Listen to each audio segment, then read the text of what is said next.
So I'm here to give you the main points as to why I completely agree with Rodri winning the Ballon d'Or. I have no idea why it's such a big surprise to everyone.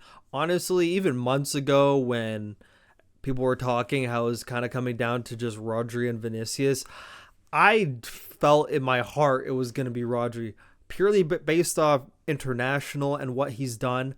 And the main argument I make, take this sentence, listen to it, sulk in it, sit in it for a bit, think about it. If a person who's not in an attacking position, if a defensive midfielder, a defender is going to have any chance at winning the Ballon d'Or, if they can't win with a season like this, when are they ever going to win? Think about that. If a defensive midfielder, someone who's not a striker, scoring 60 goals like every season, if they're going to ever have a chance to win the Ballon d'Or, how is it going to happen if like they win at club, at country multiple times and they still don't win and they contribute in a big way? Not just them winning, but having a big role in winning. If Rodri has another season like this, the exact same thing could be said with Schneider that one year where Ronaldo won, where Schneider probably should have won. Schneider won like everything. And Ronaldo didn't really win anything that year. I think he just had like a bunch of goals. Or the season where Modric won that Ronaldo should have won.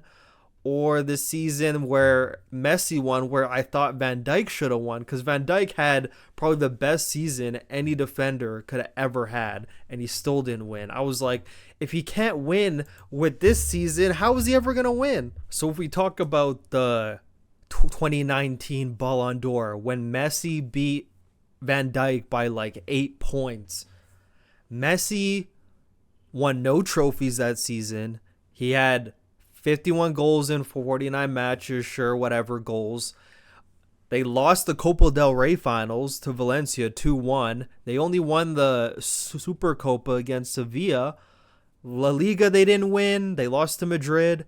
And in the Champions League, they got 3-0 comeback on away from home to Liverpool, who won that year. Virgil van Dijk won the Champions League that year, in that calendar year. How much better of a year was he supposed to have?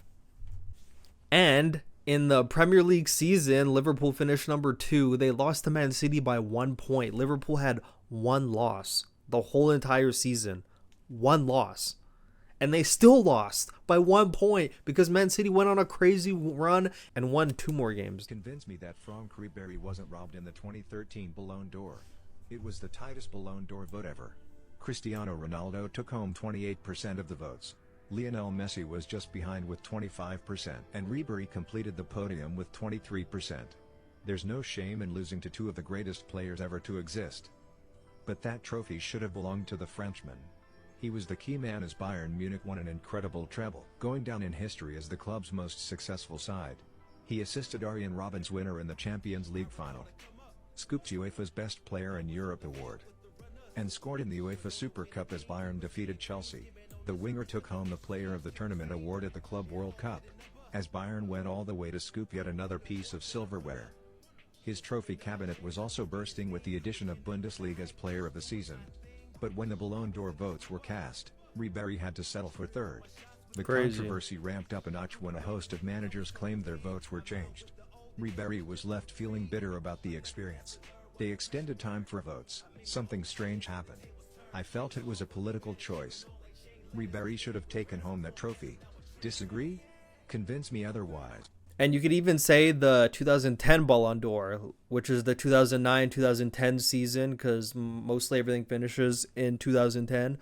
Schneider won the treble with Inter, made it to the World Cup final in 2010, joint top scorer with 5 goals. Messi in that season had 46 goals, which is crazy in the La Liga, and helped Barcelona with that La Liga title. And then he won like the Super Copa. But I mean, are we going to compare that? Granted, I mean, it's a lot of goals, but are we going to compare that to a treble and then the World Cup final being the joint top scorer? you can't have a better like season as like a midfielder who's not like a super scoring midfielder. He's not like the type of attacker Messi is. How much better of a season can you have and not win, you know? So I take that into account with the Rodri thing. Like, I sympathize with Van Dijk, with Ribery, with Schneider. There's maybe some other ones in there, but I mean, I can't go that far back. I mean, I'm not that old.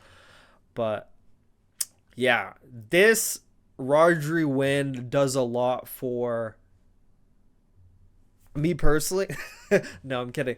This Rodri win does a lot for just players in other positions because this is an award dominated by attackers, goals, goals, goals. I mean, you could even argue Haaland last season should have won with all the goals he had, but he didn't. Messi won. Don't know how. How much better of an individual, like, if it's about Ballon d'Or, it can't just be about goals. It has to be about individual performances. Rodri with Man City lost one time. I mean, bro, like the stats when he's in, the stats when he's out, all that stuff. You guys could do all the math on that. But I think this just does justice that if you have a good enough season, you could win. You don't have to score 100 goals. You could be the best defensive midfielder in the world.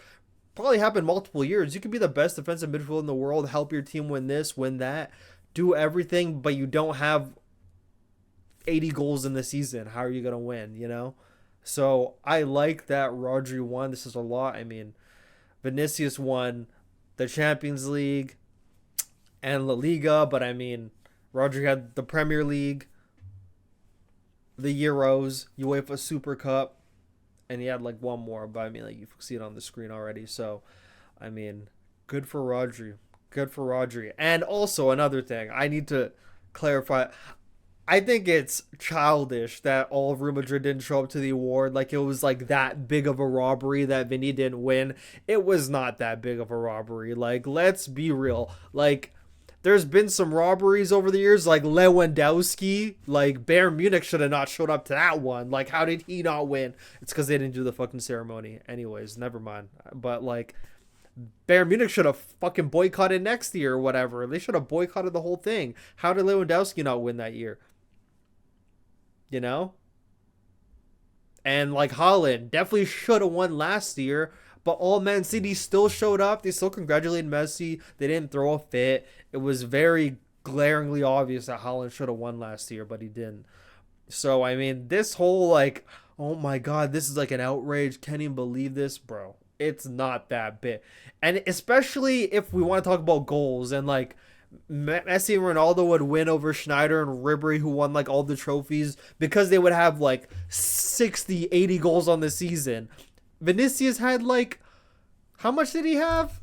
He had altogether, he had, oh my gosh, he had 24. He had 24 the whole season. I mean, and Rodri had like half of that as a defensive midfielder. Granted, he played like 20 more games, but he's a defensive midfielder. You know, there's other players. There's Haaland. There's Foden. There's De Bruyne in front of him. So 12 goal. I mean, half the goals is crazy. 24. Like if Messi and Ronaldo had a season with 24, and they were whining and complaining about not winning the Ballon d'Or, I mean, it would be pretty laughable. Pretty laughable. But I mean, and I digress. And Ronaldo was scoring 50 goals this season, playing in the same position Vinicius was playing in, you know? So, I mean, take all this how you will, but those are just my thoughts. Rodri deserves the Ballon d'Or. Good for him. But my bad. How could I forget? I talked about international, but I didn't specify it enough. So, Vinicius for his international team, Brazil. Vinicius as a striker, meaning his job is different. His job is to score goals to help his team win the game. Supposed to be the main man on the team. International friendlies, all of 2024, he scored no goals. All of 2024, all the international friendlies, which was 4 against England, Spain, Mexico, USA, didn't score any. And the one he played against Spain, Rodri scored twice. Rodri scored twice against Brazil when Vinicius was playing, you know? And then in the Copa America, they made it to quarterfinals. They lost, but he only scored twice in a group game against Paraguay. Otherwise, he never scored against Costa Rica or Colombia or Uruguay. So, I mean, didn't really do much for his national team in the year, somehow expecting to win the Ballon d'Or. I mean, like Ronaldo, Messi could not win with Portugal, Argentina for the longest time, but they would still score, you know? For the longest time, Ronaldo actually had like no help internationally. Now he has all the help in the world.